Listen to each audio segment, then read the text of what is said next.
오늘도 우리 예배 가운데 함께 하신 주님을 찬양합니다. 사랑하는 여러분, 혹시 이런 기도를 드려본 적이 없으십니까? 밤새워 정직하게 사업을 일구는 집사님은 나날이 자금 압박에 시달리는데 온갖 편법으로 돈을 버는 상대 업체, 경쟁 업체는 돈을 많이 벌어가지고 강남에 건물을 샀다, 그런 이야기.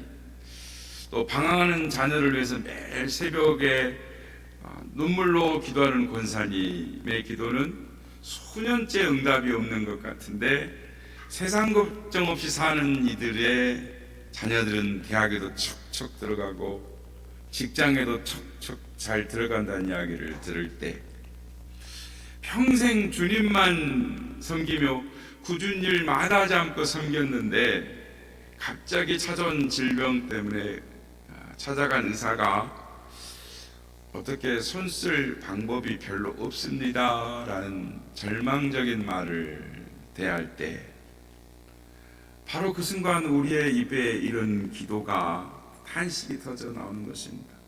하나님, 정말 살아계십니까?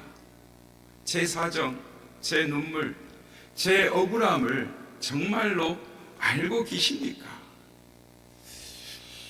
정직하게 말해서 한 번은 이 질문을 우리가 가슴에 품고 살아가는 것입니다.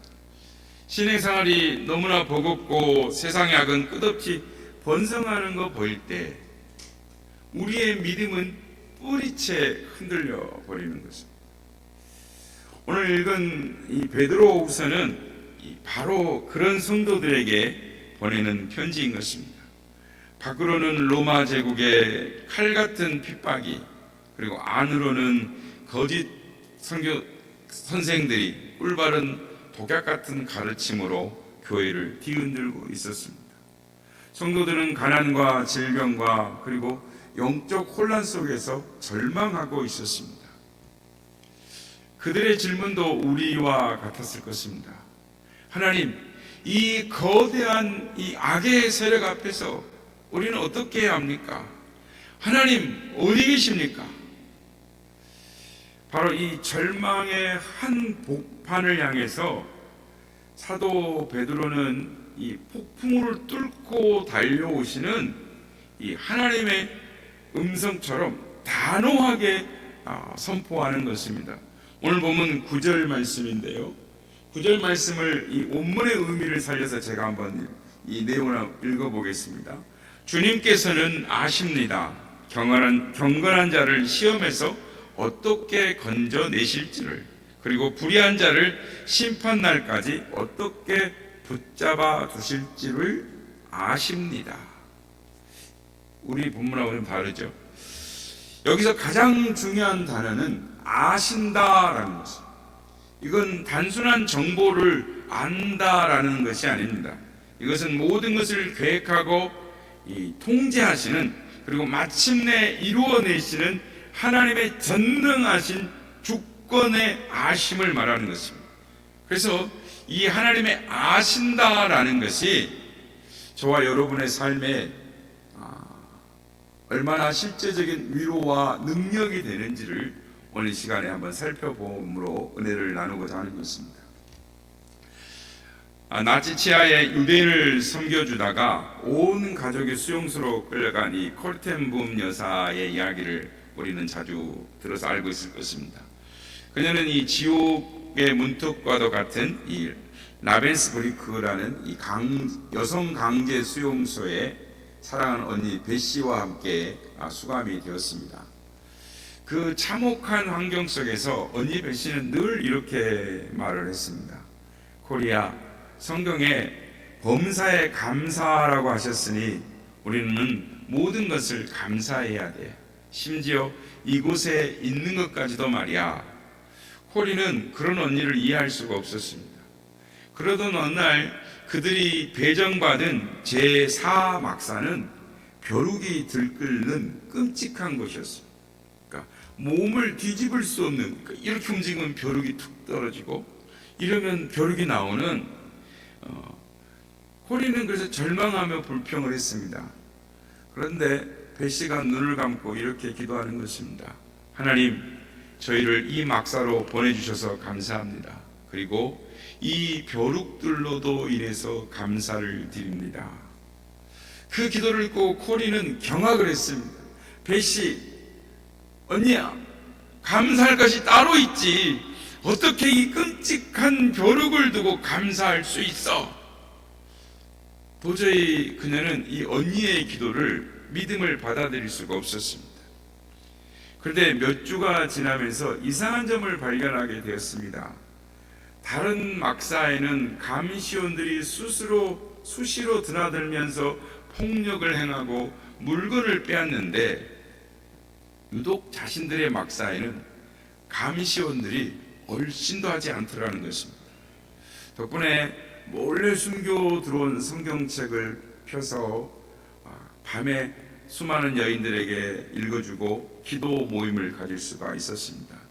그 끔찍한 막사는 이 어둠 속에서 작은 교회가 되어 있었습니다.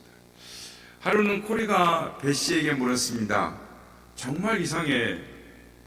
왜 우리 막사에는 감시원들이 오지 않는 거지? 그러자 벳시가 조용히 말했습니다. 코리, 바로 벼룩 때문이야. 감시원들이 벼룩이 옮을까봐 이곳에 들어오기를 무서워하는 거야.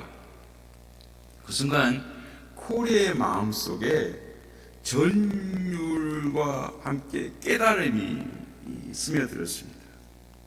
자신이 저주라고 생각했던 그 벼룩이 하나님께서는 그들의 예배와 교제를 보호하기 위한 보호의 장벽으로 사용했다라는 것입니다.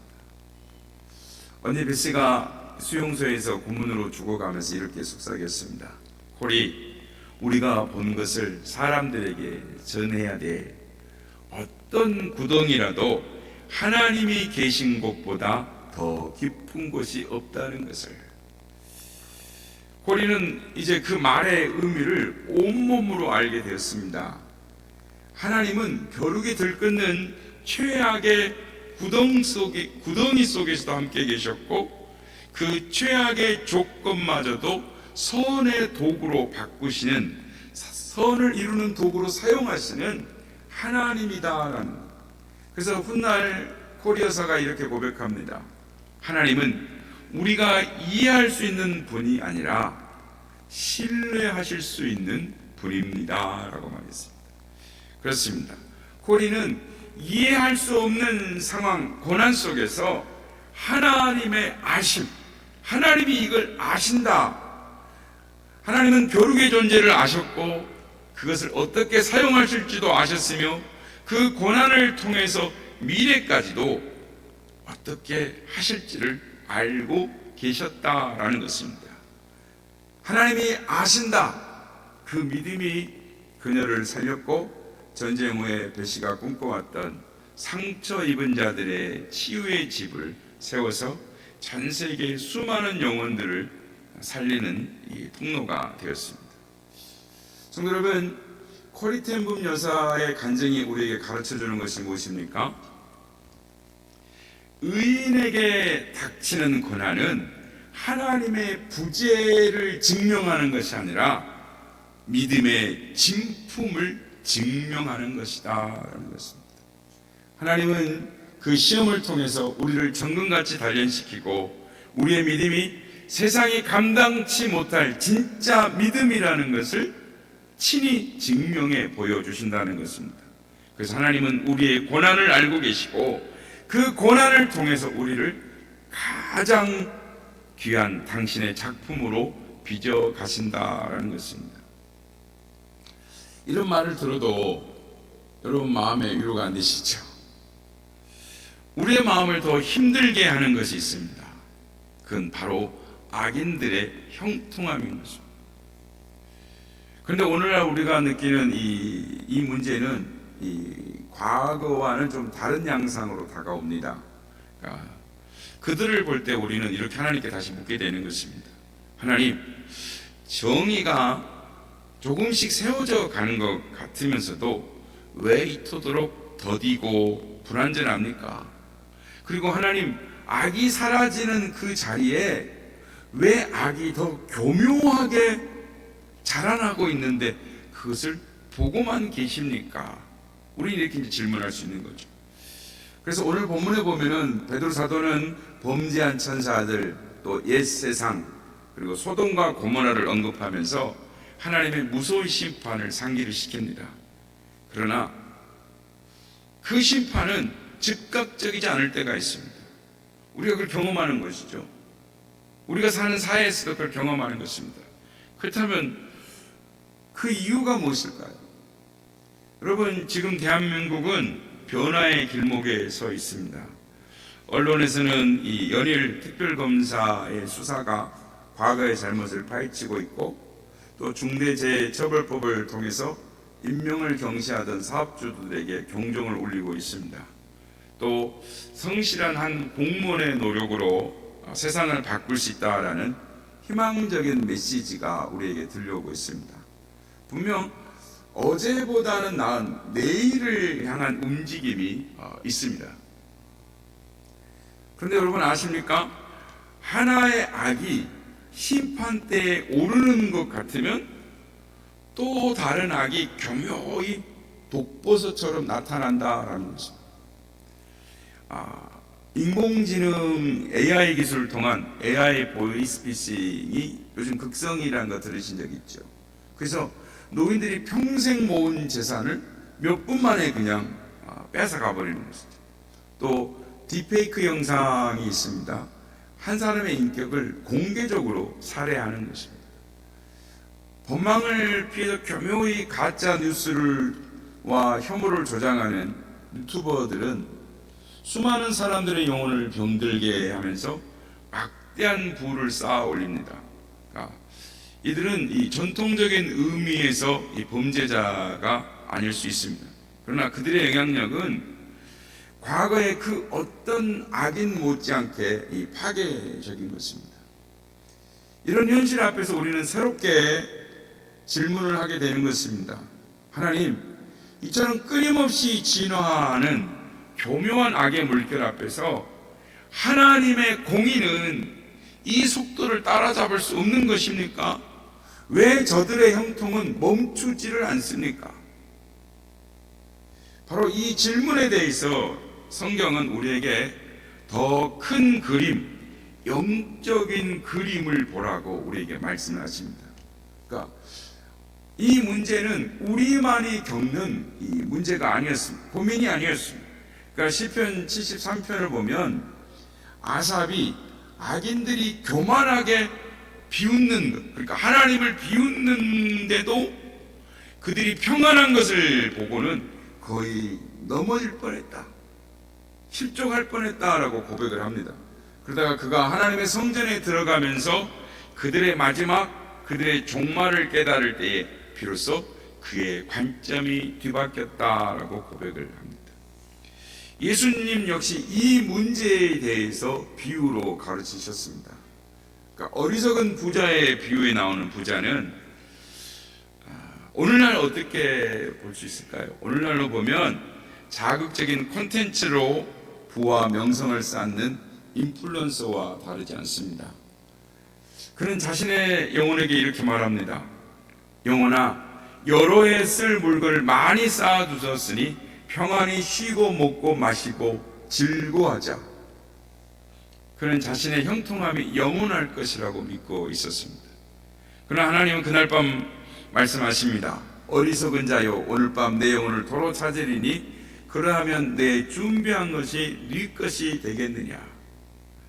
그러니까 이처럼 교묘하게 쌓은 형통은 하나님의 시간표 안에서 한순간에 사라지는 안개와 같은 것입니다. 또한 예수님은 알곡과 가라지 비유에서 더 깊은 의미로 우리에게 다가오십니다. 그러니까 주인은 추수 때까지 가라지를 가만히 두라라고 말씀하십니다. 왜입니까? 가라지를 뽑다가 진짜 알곡, 우리 성도들을 다칠까 염려해서 그렇습니다. 그러니까 온라인상에서 퍼지는 거짓 정보와 혐오라는 이 가라지를 성급하게 뽑아내다가는 이 진실을 찾으려는 수많은 알곡, 영혼들을 상하게 할 수 있기 때문에 하나님께서 당신의 지혜로 추수 때를 기다리고 계신 것입니다. 여기서 우리는 이 하나님이 왜 침묵하시는가, 하나님의 침묵에 대한 놀라운 진리를 발견할 수 있습니다. 설교의 왕자라고 불리는 이 찰스 스펄전 목사님이 이 즐겨 사용했던 격언처럼 하나님의 심판의 맷돌은 천천히 돌아가는 것처럼 보이지만 한번 갈기 시작하면 지극히 곱게 빻아버린다. 이거를 우리는 믿어야 하는 것입니다. 악인에 대한 하나님의 기다림은 결코 묵인이 아니라 심판을 위한 보존이라는 것입니다. 그러니까 하나님의 맷돌이 천천히 도는 이유가 두 가지가 있습니다. 첫째, 그 기다림은 회개를 촉구하는 자비의 시간인 것입니다. 베드로후서 3장 9절은 명확히 증언합니다. 3장 9절, 주의 약속은 어떤 이들이 더디다고 생각하는 것 같이 더딘 것이 아니라 오직 주께서 너희를 대하여 오래 참으사 아무도 멸망하지 아니하고 다 회개하기를 이르기를 원하시느니라. 그러니까 하나님의 침묵은 무관심이 아니라 한 영혼이라도 더 돌아오기를 기다리시는 아버지의 눈물겨운 인내라는 것입니다. 두 번째, 하나님 왜 침묵하시느냐? 그 자비를 거부하는 자들에게 그 시간 진노를 쌓는 시간이 되는 것입니다. 로마서 2장 4절 5절을 이 말씀 우리를 두렵게 하는 것입니다. 말씀요, 혹 내가 하나님의 인자하심이 너를 인도하여 회개하심을 알지 못하여 그의 인자하심과 용납하심과 길이 참으심이 풍성함을 멸시하느냐? 다만 내 고집과 회개하지 아니한 마음을 따라 진노의 날 곧 하나님의 의로우신 심판이 나타나는 그날에 임할 진노를 내게 쌓는도다. 이 말씀이 얼마나 무서운 말씀입니까? 악인이 회개하지 않고 교묘하게 죄를 더할 때마다 그것이 하나님의 진노의 잔에 심판의 포도주를 스스로 채우고 있는 것이다. 그러므로 그들이 누리는 잠시의 쾌락과 형통은 사실 마지막 심판을 향해서 달려가는 이 사형수의 마지막 만찬과 같은 것입니다. 하나님의 침묵, 왜 하나님은 이렇게 침묵하시는가? 요즘처럼 불법에 횡행하고 이렇게 이단들이 많이 설치는데 왜 하나님은 가만히 보고 계시는가? 이건 하나님의 무능이 아니라 정해진 때에 단 하나의 오차도 없이 가장 완전한 공의를 이루시기 위한 폭풍전야의 무서운 고요이고 인내인 것입니다. 성도 여러분, 그렇다면 이 이해할 수 없는 의인의 고난과 이 악인의 형통이라는 이 현실 속에서 우리는 무엇을 붙잡아야 합니까? 막연한 희망입니까? 아니면 냉소적인 체념입니까? 베드로 사도는 단호하게 말을 합니다. 그 모든 것을 초월하시는 하나님의 아심, 하나님이 다 아신다는 것을 붙잡으라라고 말합니다. 오늘 성경에 보면 하나님은 120년 동안 조롱을 받던 노아를 홍수에서 어떻게 건져내실 줄을 아셨습니다. 하나님은 죄악의 도시에서 날마다 심령이 상하며 괴로워하던 롯을 소돔의 유황불에서 어떻게 빼내실지도 알고 계셨습니다. 그렇다면 오늘 우리를 향한 하나님의 아심은 어떻습니까? 여러분의 자녀를 위해서 굳게 닫힌 방문 앞에서 홀로 흘리는 그 눈물을 하나님은 아시는 것입니다. 다음 달 카드값을 내야 되고 병원비를 걱정하며 잠 못 이루는 그 밤의 한숨을 하나님은 아시는 것입니다. 의사의 다음 말을 기다리면서 그 떨리는 침묵과 절망감을 하나님은 아시는 것입니다. 아무리 기도해도 하나님의 침묵만 느껴지는 것 같은 그 텅 빈 마음의 괴로움을 하나님은 아시는 것입니다. 미래가 한치 앞다 보이지 않는 캄캄한 터널 속에서 길을 잃어버리고 헤매는 그 답답함을 하나님은 아신다라는 것입니다. 우리를 넘어뜨리려고 하는 저 교묘한 악의 세력을 어떻게 심판하실지 하나님은 정확하게 알고 계십니다. 그리고 이 모든 절망의 자리에서 우리를 어떻게 건져내고 어떻게 피할 길을 내실지 하나님은 너무나도 잘 알고 계시다라는 것입니다. 베드로 사도는 그것을 하나님의 아심을 붙잡으라고 말합니다. 성도 여러분, 여러분이 지금 어떤 눈물의 골짜기를 지나고 계시든지 또는 어떠한 캄캄한 터널 속에 갇혀 계시든지 성경은 바로 그러한 여러분을 위해 당신을 향해서 하나님께서 이미 알고 계시고 약속을 주셨다라고 분명하게 선포하고 있습니다. 시편 139편에서 다윗은 이렇게 고백합니다. 주께서 내가 앉고 일어섬을 아시고 멀리서도 나의 생각을 밝히 아시오며 나의 모든 길과 내가 눕는 것을 살펴보셨으므로 나의 모든 행위를 익히 아시오니 여호와여 내 혀의 말을 알지 못하시는 것이 하나도 없으시니이다. 하나님은 우리의 존재 자체를 아시고 우리의 말과 생각까지도 그 한마디까지도 완벽하게 알고 계시는 것입니다. 예수님께서 마태복음 10장에서 친히 말씀하십니다. 참새의 두 마리가 한 아사르온에 팔리지 않느냐? 그러나 너희 아버지께서 허락하지 아니하시면 그 하나도 땅에 떨어지지 아니하리라.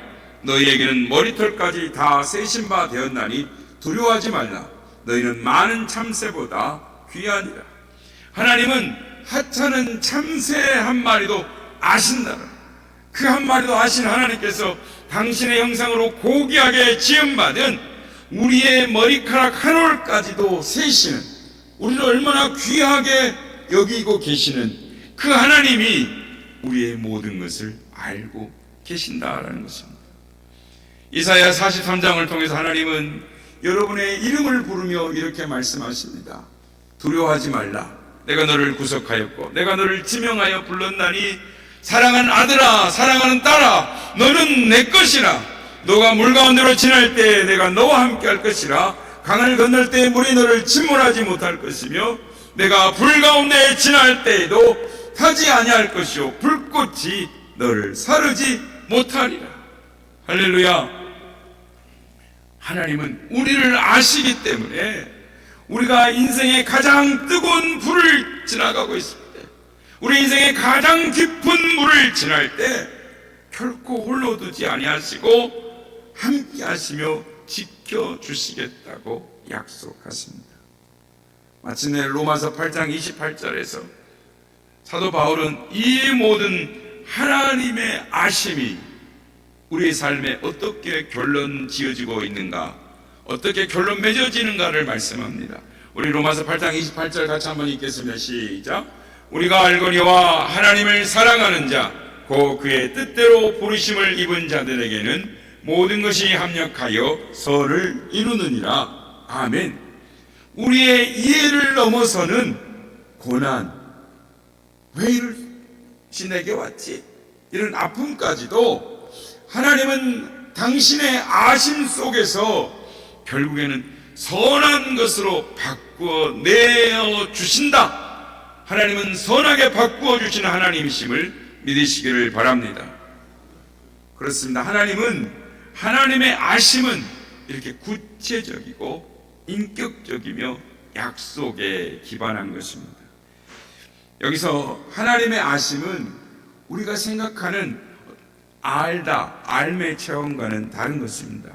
우리의 알은 불안한 정보에 기인하지만 하나님의 아심은 주권적인 통치이며 인격적인 돌보심인 것입니다. 하나님의 아심은 바둑의 챔피언이, 구단들이 바둑 한 수를 두면서 몇십 수를 내다보며 운영하는 것처럼 주권적인 아심입니다. 우리는 당장의 눈앞에 있는 작은 집 하나 잃은 그 피해에 절망하지만 하나님은 그 수 하나를 통해서 최종적인 승리를 그리는, 전체 그림을 그리며 수를 두시는 하나님의 아심인 것입니다. 또한 하나님의 아심은 고통받는 자녀들과 함께 눈물 흘리시는 아버지의 관계적인 아심인 것입니다. 인간의 몸을 입으시고 친히 이 땅에 오셔서 배신과 멸절을 받으시고 십자가의 고통을 친히 아셨던 그 예수님을 통해서 하나님은 우리의 고통을 머리로만 아시는 것이 아니라 가슴으로 느끼고 아파하시는 아심인 것입니다. 하나님은 멀리서 관망하는 분이 아니라 우리의 고통의 한복판으로 들어오셔서 우리와 함께 계시는 임마누엘의 하나님이신 것입니다. 사랑하는 성도 여러분, 오늘 설교의 모든 말씀을 하나의 메시지로 정리한다면 이것을 여러분의 가슴에 새기고 돌아가시길 바랍니다. 우리의 신앙은 하나님의 일하심을 전부 이해하려고 하는 시도가 아니라 그분의 선하심을 끝까지 신뢰하는 결단이다. 우리의 믿음은 하나님의 선하심을 끝까지 신뢰하겠다라는 결단인 것입니다. 우리는 왜 의인이 고난을 받는지, 왜 악인이 형통하는지 그 이유를 알 수가 없습니다. 그 시기를 다 이해할 수가 없습니다. 우리가 하나님의 이 모든 계획과 시간표를 이해하려고 한다면 우리는 아섭처럼 넘어지거나 코리텐 붐처럼 절망할 수밖에 없습니다. 그러나 믿음은 다른 길을 제시하는 것입니다. 이해할 수 없는 그분의 일하심 앞에 그럼에도 불구하고 그분은 선하시다, 하나님의 성품을 우리가 마음에 품는 것입니다. 붙드는 것입니다. 마치 어린아이가 거친 폭풍우 속에서 아빠의 손을 꼭 붙잡는 것과 같습니다. 아이는 기상학을 모릅니다. 왜 바람이 부는지, 왜 파도가 치는지 아이는 모릅니다. 그러나 단 한 가지, 단 하나, 나를 붙잡고 계신 아빠의 손은 안전하다라는 것입니다. 아빠를 신뢰하는 것이죠. 우리의 신앙이 바로 이와 같아야 하는 것입니다. 인생의 폭풍우 속에 그 이유를 다 몰라도 전능하신 하나님, 그 아버지의 손을 내가 붙잡을 때, 아니 그 하나님의 손이 나를 위해서 십자가에 못 박히셨고 그 예수님의 피 묻은 손이, 그 사랑의 손이 나를 끝까지 붙들고 계시다라는 것입니다. 그것이 하나님의 아심을 신뢰하는 참된 믿음인 것입니다. 사랑하는 성도 여러분, 우리는 말씀 앞에 갈림길에 서게 되는 것입니다. 결국 이 세상에는 두 종류의 인간밖에 없습니다. 하나님의 선하심을 신뢰하는 자녀이거나 그분의 선하심을 거부하는 자인 것입니다. 여러분은 어느 쪽에 서시기를 원하십니까? 아직 예수 그리스도를 영접하지 못하셨다면 더 이상 이해할 수 없는 세상의 불의와 고통 속에서 홀로 방황하지 마시고, 여러분 아는, 당신을 아시는 하나님, 당신을 구원하시기 위해서 모든 것을 내어주신 예수 그리스도의 편에 영원히 서시기를 예수님의 이름으로 축복합니다. 그리고 이미 경건한 삶을 살아가시는 모든 성도 여러분, 우리가 발 딛고선 이 세상은 하나님의 심판 아래 사라질 허상에 불과합니다. 우리의 소망은 여기에 있지 않습니다. 우리의 본향은 저 영원한 하늘에 있습니다. 이해할 수 없는 현실에 마음을 빼앗기지 마시기 바랍니다. 대신 모든 것을 아시는 하나님, 그 하나님을 마음과 뜻과 힘을 다해 사랑하시기 바랍니다. 그분의 선하심을 신뢰하며 하늘의 영원한 상급을 쌓는 일에 우리의 생명을 다하는 복된 삶을 살아가시는 우리 모두가 다 되시기를 예수님의 이름으로 축복합니다.